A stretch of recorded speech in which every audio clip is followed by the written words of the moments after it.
सिवान के कंवरिया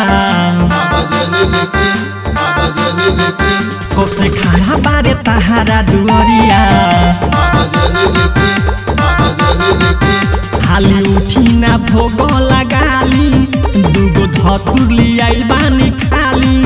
जौन भावेला तोने फल के ओइले छपारा सिवान के कंवरिया ओइले छपारा सिवान के कंवरिया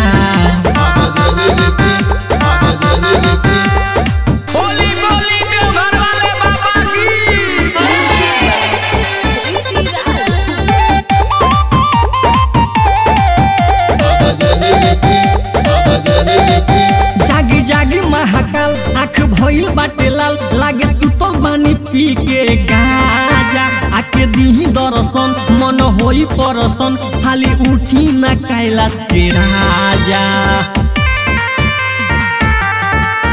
जागी जागी महाकाल आँख भइल बाटे लाल लागे सुतल बानी पी के गाजा आके दीही दर्शन मन होई परसन हाली उठी ना कैलाश के राजा चढ़ ऐनी हाथिया पहाड़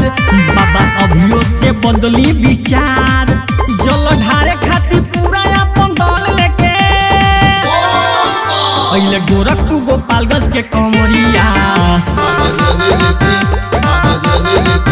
अइले गोरखपुर गोपालगंज के कंवरिया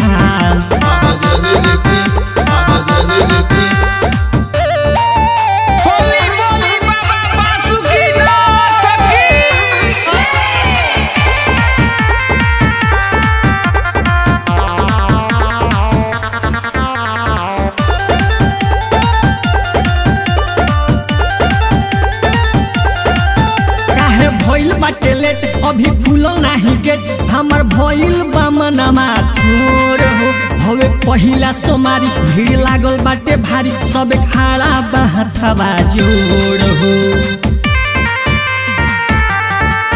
काहे भइल बाटे लेट अभी खुलल नाही गेट हमर भइल बा मनमा थोर हो हवे पहिला सोमारी भीड़ लागल बाटे भारी सब खाड़ा बा हथवा जोड़ हो आस लगैले त्रिलोकी मंजेश कौन गलती भइल बा महेश अरे भंगिया के साथे सिर फल लेके अइले मोतिहारी बेतिया के कांवरिया अइले मोतिहारी बेतिया के कांवरिया